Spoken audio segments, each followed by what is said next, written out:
and she's visiting professor of public health at the University of West of England, as well as many, many, many other things. Even in the short time I've been in the public health world, I've been most impressed by Maggie, and I'm very, very much looking forward to hearing what she's going to say about what's happening in England now, about the changes to the public health system. So welcome, Maggie. Great privilege to have you here. The floor's yours. Well, good morning, everyone, and thank you, Marcio, for that wonderful introduction. I'm blushing because, after all, I'm just a lady from, I remember very, very firmly every day, I'm just someone from Quebec.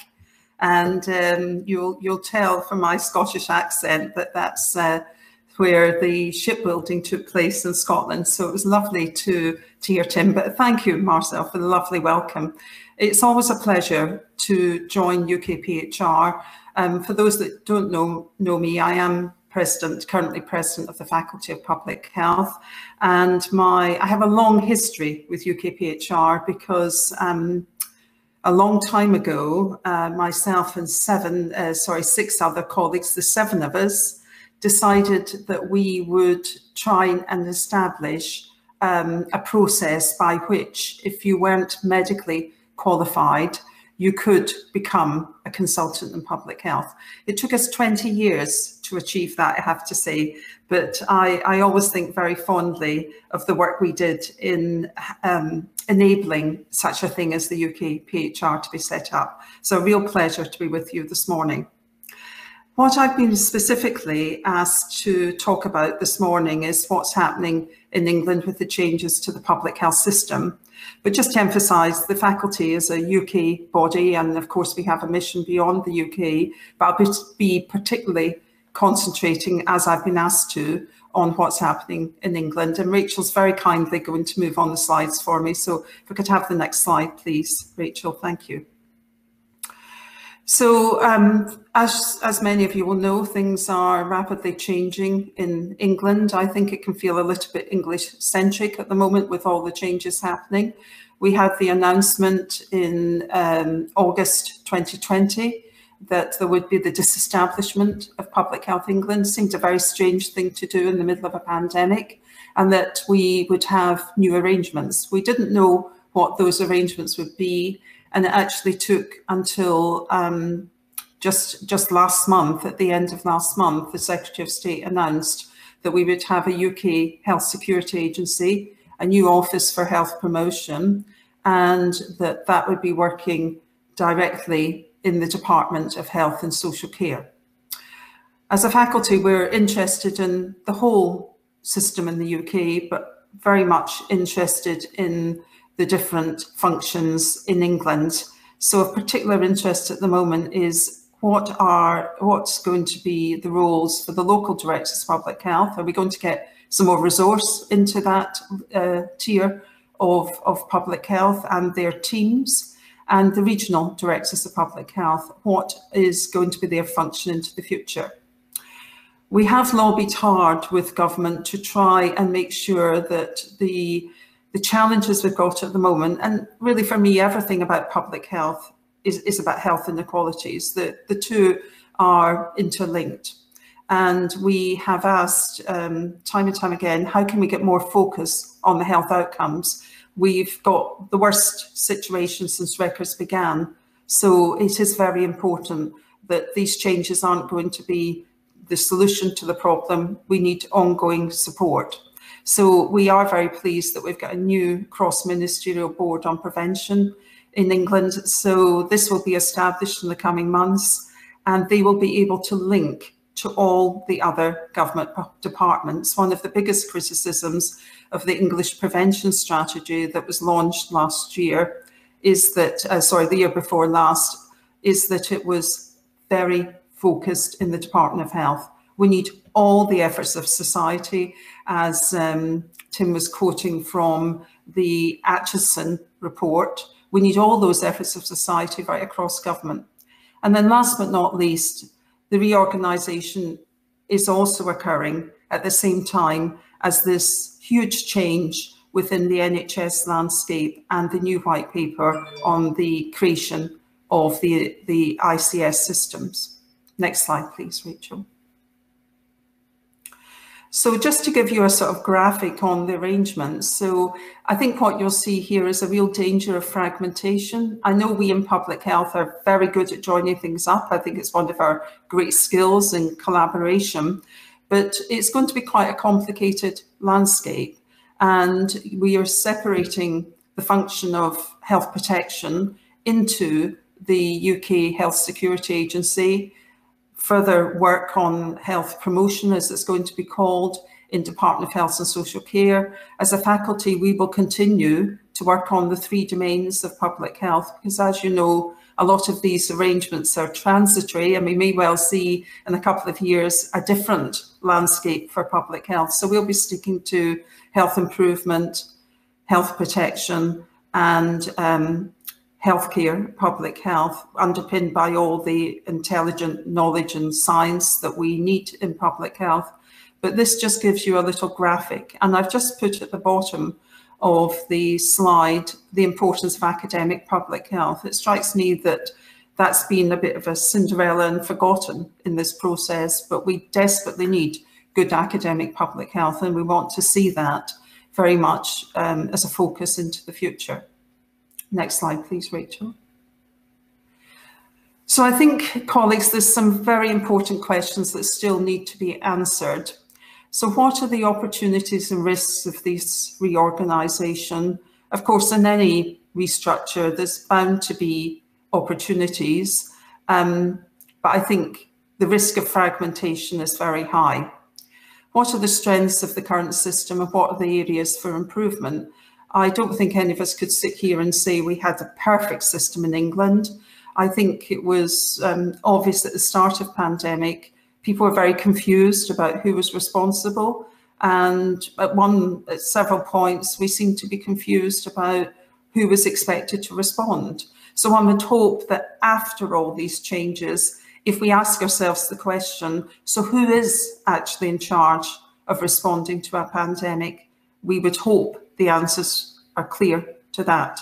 So those are the kind of things that we will be focusing on and making sure that that clarity does emerge. And we also have to look at the conditions that are required for the new public health system to succeed. We can see that vast sums of money have been spent in the test and trace system. The latest official count is 37 billion. That's just an eye-watering sum of money. And yet we see virtually, well, no investment in the local public health system. And I think anyone that works in public health knows the importance of place. You can have all the wonderful national strategies that you want in the world, but you will not deliver unless you engage with communities and you work at the local level. That's where real action, real delivery takes place. Next slide, please.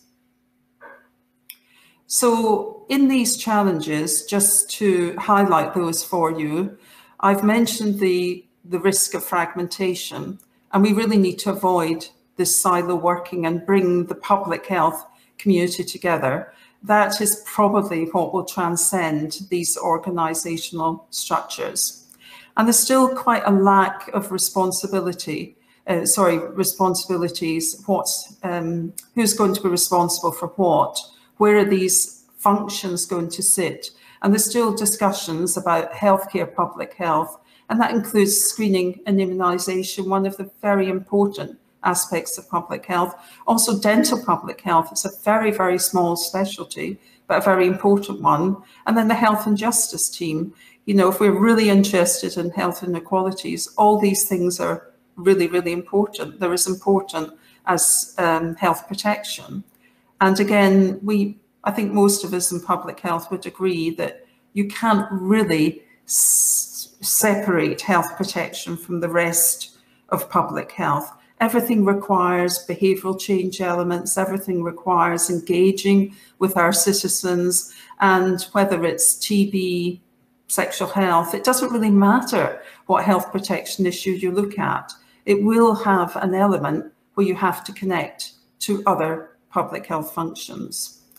And there's obviously, as I mentioned earlier, all the changes going on with the NHS system too in England, and the setting up of the new integrated care systems. We have had those organisations working as trying to work in an integrated system, but we haven't had legislation before. So the legislation will be quite far-reaching, and there needs to be clear lines of accountability and communication so we understand what the different tiers of public health are expected to do and how, hopefully, they're all going to work together and join up.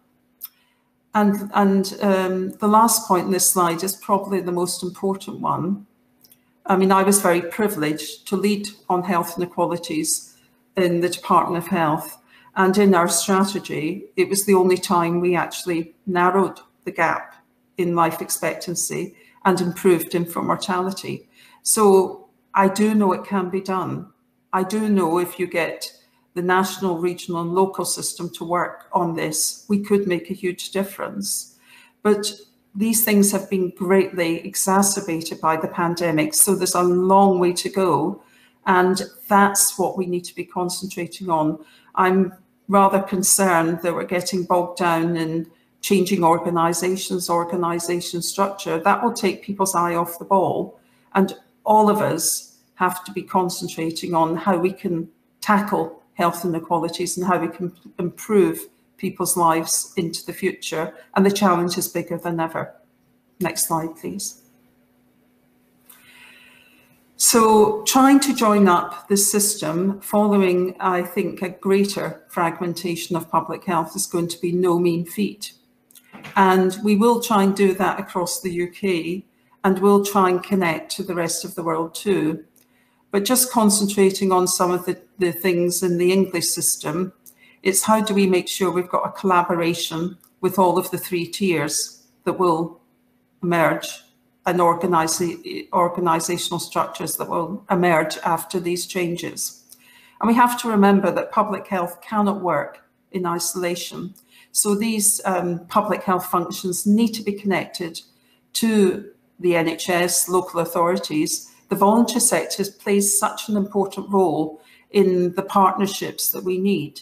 But then there's all the other things that affect public health, whether it's animal health, food standards, environment agency. You know, we've got the big challenge of climate change. And through all this, there's people's mental health. And that is such, it needs to be at the center of everything. The mental health of the impact on mental health of this pandemic on pretty much everyone in our country is a real burden that we are going to be left with for many, many years. And how do we support and tackle that as a public health community? And then I'm back to the question of responsibility. If we have a fudge between who's responsible for what, it'll put us in the place that we were at the start of this pandemic, where different people were getting blamed, different people were being accused of this, that, and something else when they weren't even responsible for those things. So there's lots to be done in trying to make this system work. And the pandemic has shown the importance of collaboration with our international partners. And just this week with the Academy of Royal Medical Colleges, we have been calling for vaccine equity. And we know that until the problems of the whole world in terms of the pandemic of COVID-19 are solved, then we won't be safe in this country. This virus will continue to circulate around the world, and it's very important we take that global responsibility too. And last slide, please, Rachel. So in terms of the importance of the public health team, and I wanted to emphasise today how important the whole team is. Quite often we hear about specialists, but having been a practitioner myself, you know, practitioners are key team members. They are so important in terms of the delivery of the public health functions and our public health specialty registrars. We need an effective system that really works at all these tiers. And we need to be focused on place. That's where the real action is. So if we can get some great national policies, enough funding, that will be really helpful to us at the national level. But unless some of that transfers, that funding transfers out to the local area, then we will not be able to deliver the tackling health inequalities agenda and trying to get levelling up and equity in our country. And we need to really make sure that we're empowering our local communities, because they're the people that will make this change. And I think we've just got a final slide. Thank you, Rachel. Yes, and just to emphasise the point of funding, as I said, we've had vast sums of money invested, and you could say we should be pleased. All of that money is coming into public health. But is it going to the right area? Putting all the money in test and trace isn't actually solving the problem of people being able to afford to isolate. So there are challenges here about trying to get that money into the NHS. And one of the things we've called for is that a percentage of the spend of the NHS is actually dedicated to prevention and tackling health inequalities. And when I said a percentage of the spend, I probably meant less than 1% would probably do the trick. Even if we got 0.5%, it would make a huge difference. So thank you, colleagues, for inviting me along today. That's a sort of whistle-stop tour of the view from my side about the changes to the English system. And it's a real pleasure to be with you today. Thank you. Thank you so much, Maggie. That was really, really good. And goodness me, so cogent and articulate. And I really hope that those people who are in decision-making roles take your advice. We've got a few minutes for questions. So please, all of you who've listened to Maggie, please feel free to ask questions. Let me just start with one. You talked repeatedly about the risks, the risk of fragmentation, the risks of unclear responsibilities. It seems to me that those risks have materialised. They're not future risks. They're current reality. So what kind of things do those of us who are working in the system, who are not in decision-making, in senior decision-making roles in government, but who are actually working in public health, what can we actually do to mitigate those issues, those risks that have materialised? Well, thank you, Marcel. A fantastic question. I think I try and take a pragmatic view. So me trying to stop the setting up of the disestablishment of PHE was not going to work. I did speak out very strongly that I thought it was unacceptable, and the way it was done was unacceptable. But in actual fact, the only person that's lost their job is Duncan Selby. So all the other people will have a job. So it's about how do we make the best of that? I think that's the pragmatic view. And what we've asked for is we probably can't change the UK HSA or the health promotion. We may not even want to change that. But actually, we think pulling everything together at the regional level in a country the size of England would really work. So we're still in a lobby mode because we haven't had it guaranteed that all the public health people working in the region would work under, would be reporting to the Regional Director of Public Health. There's still a sort of lobby, alternative lobby, that says these people should be divided up and sort of merged into other things. I think that would be a very weak system. I think if we can have a system in the size of England, because if you heard Tim in Scotland, that's like one of our regions. You can make it work. You can pull things together, and you've got the excellent relationship with the local public health teams. So that's a simple thing that I think we could lobby for and try. It doesn't seem unreasonable, does it? That's what I'm saying to other colleagues who want to lobby in the other way. It doesn't seem unreasonable that if you've got a public health team, you use it. Exactly. Well, I think that word about that lobbying word, that's one for us all to reflect on, because all of us who've seen institutional change and legislative change happen, that the people who are driving that through, the civil servants and the ministers, they've got a clear goal in mind, but they don't have the answer to some of the details, and that's where they need people who understand the details to be able to articulate what the best solution is the problem, notwithstanding the institutional constraints that are already there. So all of you who are listening, I'd urge you just to reflect on some of these changes, and also to pitch in to make sure that the outcome is the right one for all of us who are working with England. There's a question that's come in from David about the new health security agency and how in your view, we could make sure that it's really a UK-wide organisation and in the way that it works? Thank you. That sounds like my colleague, my wonderful colleague, David Evans, who does so much for the registrar. So thank you, David. A fantastic question. And thank you for all your hard work.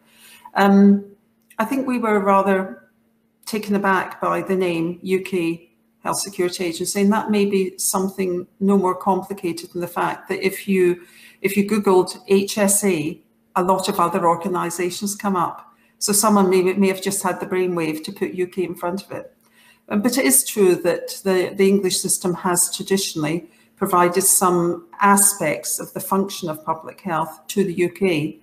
And to be fair, we were very clear in Wales, Scotland and Northern Ireland that we would hold the English government to account, not to renege from those deals. A lot of it's around data, and it's important that that function continues.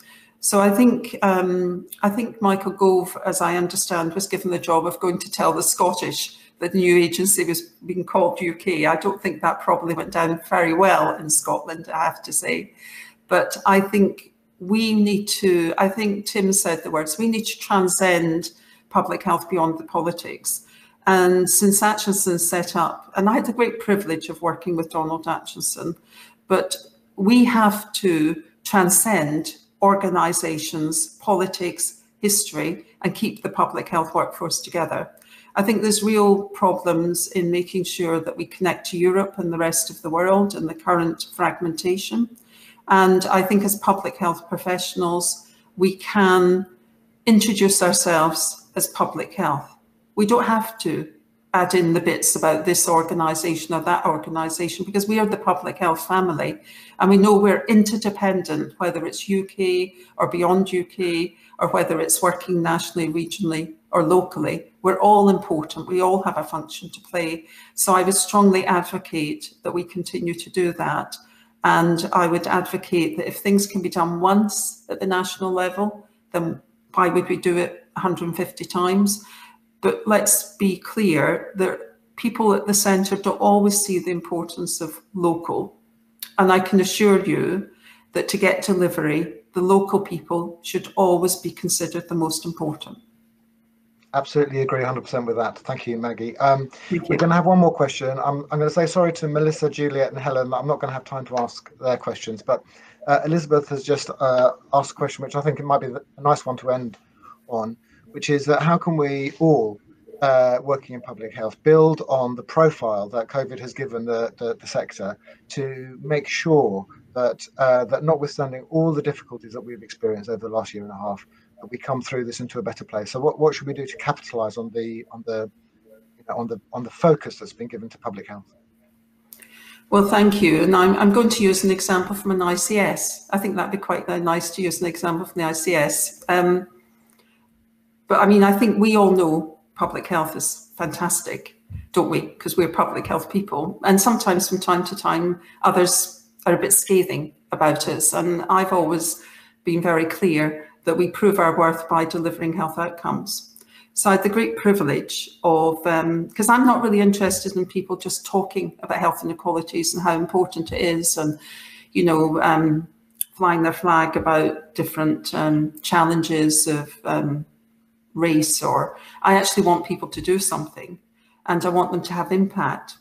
So I had the great privilege of attending a systems leader event where the ICS one of the ICS is presenting its action. And it chose a very simple public health issue that they'd been working on. And I was really encouraged that they chose breastfeeding. And by an intervention, taking the time to work with the local community, who I have to say felt that women in their area, you know, they weren't yummy mummies, so they didn't breastfeed. So there's quite a cultural thing to overcome. They changed the uptake of breastfeeding from 20% to 50% through their intervention. So for me, it'll always be about health outcomes. That's where we can make the biggest difference. And if we can prove to people that we can actually change health outcomes, and lots of things in public health don't take 20, 30, 40 years to deliver. Some do, and they're important too. But I think, you know, wishing all the future success to the people on this call, and for them to be able to deliver health outcomes in their career is probably one of the most satisfying things in the world as a public health professional, isn't it? Absolutely.